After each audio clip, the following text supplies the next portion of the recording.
Right before you die, your brain may not fade out quietly. In some recordings, it suddenly erupts with high-frequency activity for around 30 seconds, like a city lighting up during a blackout. And the disturbing part is not that your life might flash before your eyes. It is what your brain is trying to do while the rest of you is already failing.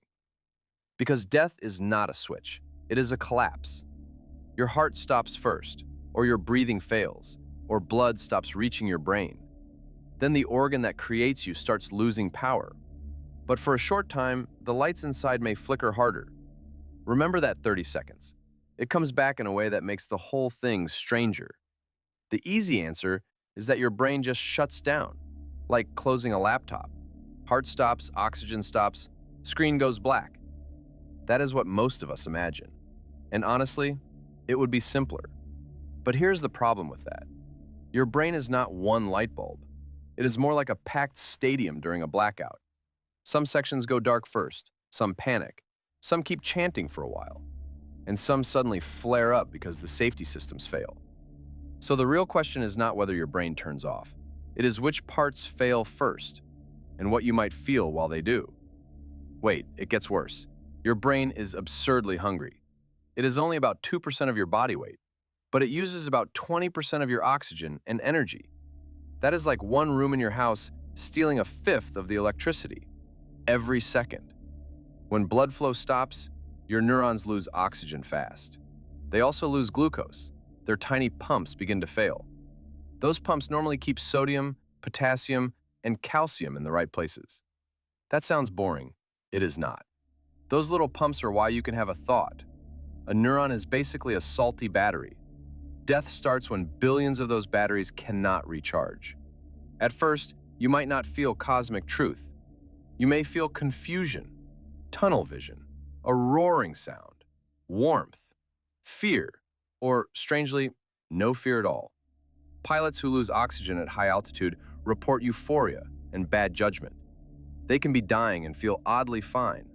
That is the first trick. Your warning system can fail before the danger ends. So if your brain is starving, why would it become more active? Shouldn't low oxygen make everything quiet? Yes, eventually, but not immediately. A dying brain can lose its brakes before it loses its engine. Your brain is full of inhibitory circuits. They stop random signals from becoming chaos. Think of them as bouncers at a club. When oxygen drops, the bouncers get weak. Then signals that were held back can burst through. This may be one reason near-death experiences feel so vivid. Not proven perfectly, but the leading idea is unsettling. The brain may create intense experience because it is losing control. Now add the second layer.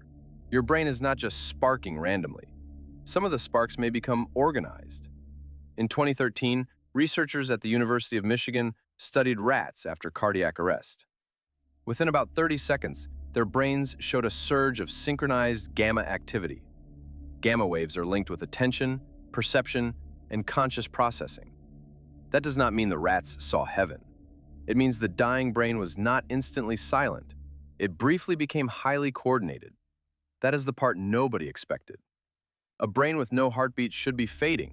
Instead, it can produce one last storm. Remember the 30 seconds from the start?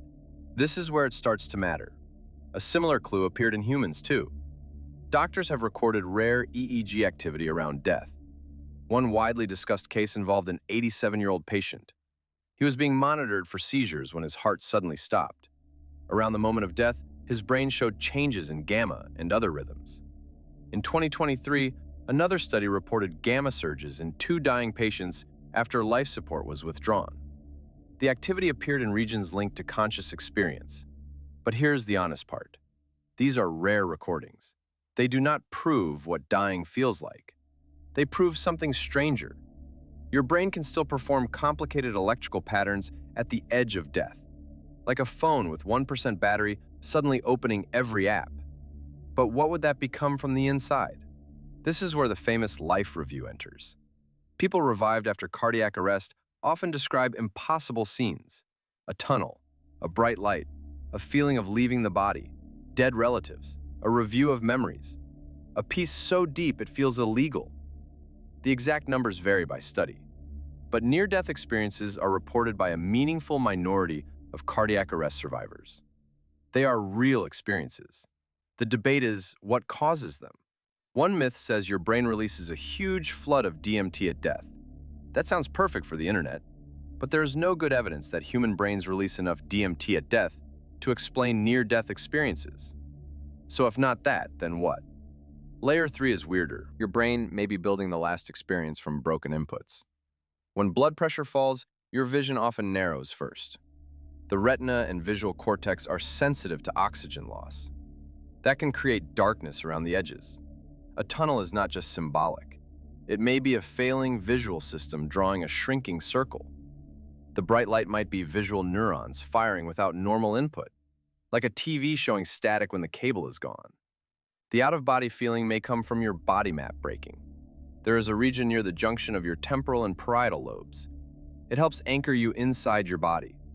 When that system is disturbed, people can feel like they are floating above themselves. Doctors have triggered similar sensations during brain stimulation in some patients. So your soul leaving your body might feel identical to your body map losing its coordinates. That sentence should bother you, because your sense of being inside yourself is a construction, and at death, the construction crew drops the blueprint.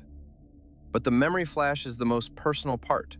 Your brain stores memory across networks. It is not a hard drive with files and folders. It is more like a city where every streetlight reminds another streetlight to turn on. Stress chemicals, oxygen loss, and sudden electrical disinhibition may activate memory circuits. That could create the feeling of your life replaying. Not as a movie, more like every important door opening at once. A face, a childhood room, a mistake, a hand you should have held longer. But scientists still argue about how much of this happens before death, because nobody can report from brain death, only from near death. That distinction matters. Clinical death means your heart and breathing have stopped. Brain death means the brain has permanently lost function. Those are not the same moment. Modern medicine can sometimes pull you back from clinical death. That is why people can have near-death memories at all. They did not come back from final brain death. They came back from the border, and the border is noisy. So here is the full answer. Right before you die, your brain likely enters a staged failure. First, oxygen and blood flow drop. Your senses distort. Your attention narrows. Then, inhibitory circuits weaken. Electrical activity can surge, sometimes in organized gamma bursts. Memory, emotion, vision, and body location systems may fire in strange combinations. That could produce peace, tunnels, lights, life review, or floating outside yourself. Then comes the final wave. Neurons lose the ability to maintain their charge. A massive spreading depolarization can move through the brain. Researchers have recorded this wave in dying human brains. It is sometimes called a brain tsunami. Not because it is dramatic, because it sweeps across tissue as cells lose their electrical separation.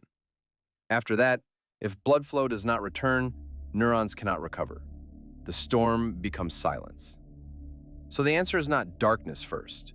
It may be confusion, then intensity, then collapse. Your brain may not die like a candle.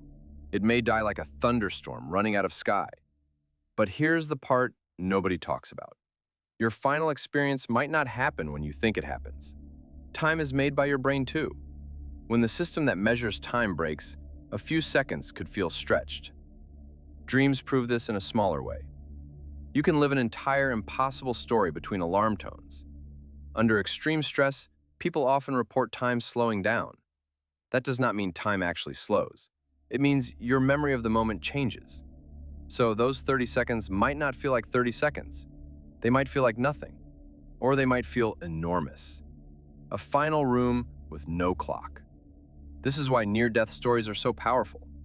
They happen at the place where biology becomes biography. The same oxygen failure can become a tunnel for one person, a loved one for another, a terrifying void for another. Your brain does not just show you reality, it edits reality into you. And at the end, the editor may use whatever is left. There is another darker implication.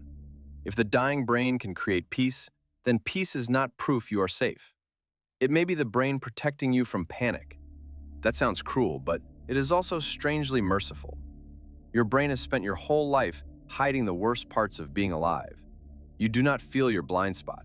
You do not hear your blood constantly roaring. You do not notice your nose until someone mentions it. Sorry, now you do. Your brain is a kindness machine and a liar. At the end, it may tell one last lie. Not to trick you, to carry you. Of course, there is a limit. Once brain death happens, there is no evidence of experience. No hidden camera behind the eyes. No little observer waiting in the dark. Experience needs a working brain. And when the working stops permanently, the question stops with it. That may be the most haunting part. You may never experience being dead, because the thing that could notice death is the thing death removes. So maybe the final moment is not a door. Maybe it is the last page being written by a hand already disappearing. And that connects to something even stranger. Why do some people wake up minutes before death, suddenly clear, loving, and completely themselves? If this scratched the right part of your brain, subscribe to Mind Itch. A new question every single day.